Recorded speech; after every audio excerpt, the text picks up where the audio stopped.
Hi 7/8. We're going to start The Giver today by Lois Lowry. I'm going to read to you chapter 1 with permission from Houghton Mifflin Harcourt. It was almost December and Jonas was beginning to be frightened. No, wrong word, Jonas thought. Frightened meant the deep, sickening feeling of something terrible about to happen. Frightened was the way he had felt a year ago when an unidentified aircraft had overflown the community twice. He had seen it both times. Squinting toward the sky, he had seen the sleek jet almost a blur at its highest speed go past, and a second later heard the blast of sound that followed. Then one more time, a moment later, from the opposite direction, the same plane. At first, he had only been fascinated. He had never seen aircraft so close, for it was against the rules for pilots to fly over the community. Occasionally, when supplies were delivered by cargo planes to the landing field across the river, the children rode their bicycles to the riverbank and watched, intrigued, the loading and then the takeoff directed to the west, always away from the community. But the aircraft a year ago had been different. It was not a squat, fat-bellied cargo plane, but a needle-nosed single-pilot jet. Jonas, looking around anxiously, had seen others, adults as well as children, stop what they were doing and wait, confused, for an explanation of the frightening event. Then all of the citizens had been ordered to go into the nearest building and stay there. Immediately, the rasping voice through the speaker said, "Leave your bicycles where they are." Instantly, obediently, Jonas had dropped his bike on its side on the path behind his family's dwelling. He had run indoors and stayed there alone. His parents were both at work, and his little sister Lily was at the childcare center where she spent her after-school hours. Looking through the front window, he had seen no people. None of the busy afternoon crew of street cleaners, landscape workers, and food delivery people who usually populated the community at that time of day. He saw only the abandoned bikes here and there on their sides. An upturned wheel on one was still revolving slowly. He had been frightened then. The sense of his own community, silent, waiting, had made his stomach churn. He had trembled. But it had been nothing. Within minutes, the speakers had crackled again, and the voice, reassuring now and less urgent, had explained that a pilot in training had misread his navigational instructions and made a wrong turn. Desperately, the pilot had been trying to make his way back before his error was noticed. "Needless to say, he will be released," the voice had said, followed by silence. There was an ironic tone to that final message, as if the speaker found it amusing, and Jonas had smiled a little, though he knew what a grim statement it had been. For a contributing citizen to be released from the community was a final decision, a terrible punishment, an overwhelming statement of failure.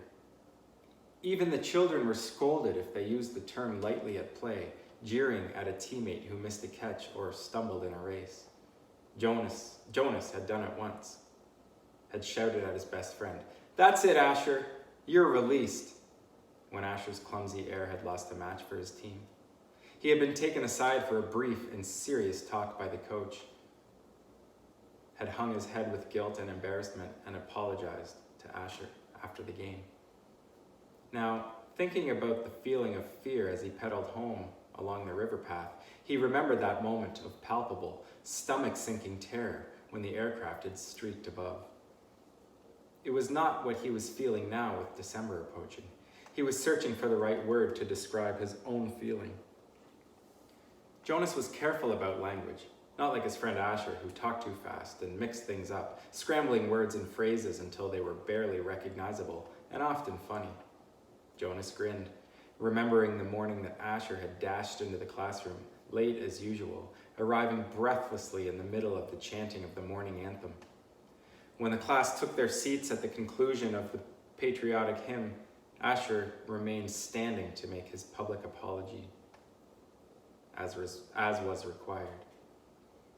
"I apologize for inconveniencing my learning community. Asher ran through the standard apology phrase rapidly, still catching his breath. The instructor in class waited patiently for his explanation. The students had all been grinning because they had listened to Asher's explanations so many times before. I left home at the correct time, but when I was riding along near the hatchery, the crew was separating some salmon. I guess I got distraught watching them. I apologized to my classmates, Asher concluded. He smoothed his rumpled tunic and sat down. We accept your apology, Asher. The class recited the standard response in unison. Many of the students were biting their lips to keep from laughing. I accept your apology, Asher, the instructor said. He was smiling. And I thank you, because once again, you have provided an opportunity for a lesson in language. Distraught is too strong an adjective to describe salmon viewing. He turned and wrote distraught on the instructional board. Beside it, he wrote distracted. Jonas, nearing his home now, smiled at the recollection. Thinking still, as he wheeled his bike into its narrow port beside the door, he realized that frightened was the wrong word to describe his feelings now that December was almost here. It was too strong an adjective. He had waited a long time for this special December. Now that it was almost upon him, he wasn't frightened, but he was eager, he decided. He was eager for it to come. And he was excited, certainly. All of the 11s were excited about the event that would be coming so soon. But there was a little shudder of nervousness when he thought about it, about what might happen. Apprehensive, Jonas decided. That's what I am. Who wants to be the first tonight for feelings? Jonas's father asked at the conclusion of their evening meal. It was one of the rituals, the evening telling of feelings. Sometimes Jonas and his sister Lily argued over turns, over who would get to go first. Their parents, of course, were part of the ritual. They, too, told their feelings each evening. But like all parents, all adults, they didn't fight and wheedle for their turn. Nor did Jonas tonight. His feelings were too complicated this evening. He wanted to share them, but he wasn't eager to begin the process of sifting through his own complicated emotions, even with the help that he knew his parents could give. You go, Lily, he said, seeing his sister, who was much younger, only a 7, wiggling with impatience in her chair. I felt angry this afternoon, Lily announced. My childcare group was at the play area, and we had a visiting group of 7s, and they didn't obey the rules at all. One of them, a male, I don't know his name, kept going right to the front of the line for the slide, even though the rest of us were all waiting. I felt so angry at him. I made my hand into a fist, like this. She held up a clenched fist, and the rest of the family smiled at her defiant gesture. Why do you think the visitors didn't obey the rules? Mother asked. Lily considered and shook her head. I don't know. They acted like animals, Jonas suggested. He laughed. That's right, Lily said, laughing too. Like animals. Neither child knew what that word meant exactly, but it was often used to describe someone uneducated or clumsy, someone who didn't fit in. Where were the visitors from? Father asked. Lily frowned, trying to remember. Our leader told us when he made the welcome speech, but I can't remember. I guess I wasn't paying attention. It was from another community. They had to leave very early, and they had their midday meal on the bus. Mother nodded. Do you think it's possible that their rules may be different?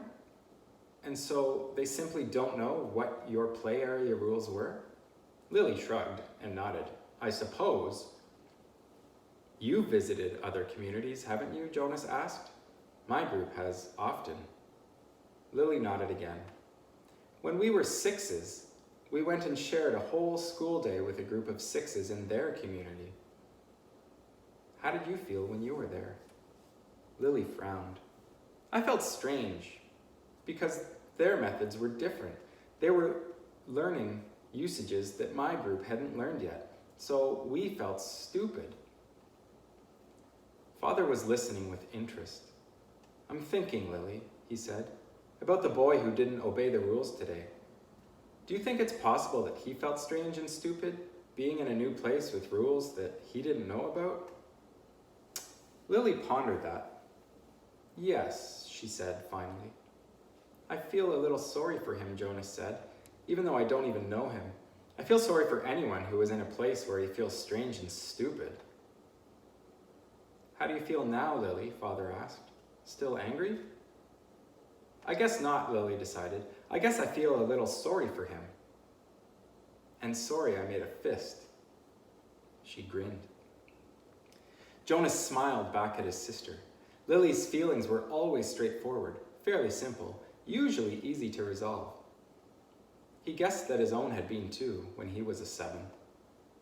He listened politely, though not very attentively, while his father took his turn, describing a feeling of worry that he'd had that day at work, a concern about one of the new children who wasn't doing well. Jonas's father's title was nurturer. He and the other nurturers were responsible for all the physical and emotional needs of every new child during its earliest life. It was a very important job, Jonas knew, but it wasn't one that interested him much. What gender is it, Lily asked. Male, Father said. He's a sweet little male with a lovely disposition, but he isn't growing as fast as he should, and he doesn't sleep soundly. We have him in the extra care section for supplementary nurturing, but the committee's beginning to talk about releasing him. Oh no, Mother murmured sympathetically. I know how sad that must make you feel. Jonas and Lily both nodded sympathetically as well. Release of new children was always sad because they hadn't had a chance to enjoy life within the community yet, and they hadn't done anything wrong. There were only 2 occasions of release, which were not punishment. Release of the elderly, which was a time of celebration for a life well and fully lived, and release of a new child, which always brought a sense of what could we have done. This was especially troubling for the nurturers like Father, who felt they had failed somehow, but it happened every day. Well, Father said, I'm going to keep trying. I may ask the committee for permission to bring him here at night, if you don't mind. You know what the night crew nurturers are like. I think this little guy needs something extra. Of course, Mother said, and Jonas and Lily nodded. They had heard Father complain about the night crew before. It was a lesser job, night crew nurturing, assigned to those who lacked the interest in skills or insight for the more vital jobs of the daytime hours. Most of the people on the night crew had not even been given spouses because they lacked, somehow, the essential capacity to connect to others, which was required for the creation of a family unit. Maybe we could even keep him, Lily suggested sweetly, trying to look innocent. The look was fake. Jonas knew. They all knew. Lily, Mother reminded her, smiling, you know the rules. 2 children, 1 male, 1 female, to each family unit. It was written very, very clearly in the rules. Lily giggled. Well, she said, I thought maybe just this once. Next, Mother, who held a prominent position at the Department of Justice, talked about her feelings. Today, a repeat offender had been brought before her, someone who had broken the rules before, someone who she hoped had been adequately and fairly punished, and who had been restored to his place, to his job, his home, his family unit. To see him brought before her a second time caused her overwhelming feelings of frustration and anger, and even guilt that she hadn't made a difference in his life. I feel frightened too, for him, she confessed. You know, there's no 3rd chance. The rules say that if there's a 3rd transgression, he simply has to be released. Jonas shivered. He knew it happened. There was even a boy in his group of 11s whose father had been released years before. No one ever mentioned it. The disgrace was unspeakable. It was hard to imagine. Lily stood up and went to her mother. She stroked her mother's arm. From his place at the table, Father reached over and took her hand. Jonas reached for the other. One by one, they comforted her. Soon she smiled, thanked them, and murmured that she felt soothed. The ritual continued. Jonas, Father asked, you're last tonight. Jonas sighed. This evening, he almost would have preferred to keep his feelings hidden, but it was, of course, against the rules. I'm feeling apprehensive, he confessed, glad that the appropriate descriptive word had finally come to him. Why is that, son? His father looked concerned.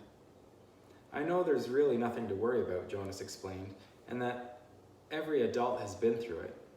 I know you have, Father, and you too, Mother, but it's the ceremony that I'm apprehensive about. It's almost December. Lily looked up, her eyes wide. The ceremony of 12, she whispered in an odd voice. Even the smallest children, Lily's age and younger, knew that it lay in the future for each of them. I'm glad you told us your feelings, Father said. Lily, Mother said, beckoning to the little girl. Go now and get into your night cloths. Night clothes. Go in and get to your night clothes. Father and I are going to stay here and talk to Jonas for a while. Lily sighed, but obediently she got down from her chair. Privately, she asked. Mother nodded. Yes, she said. This talk will be a private one with Jonas. And that is chapter 1. We'll see you next time for chapter 2.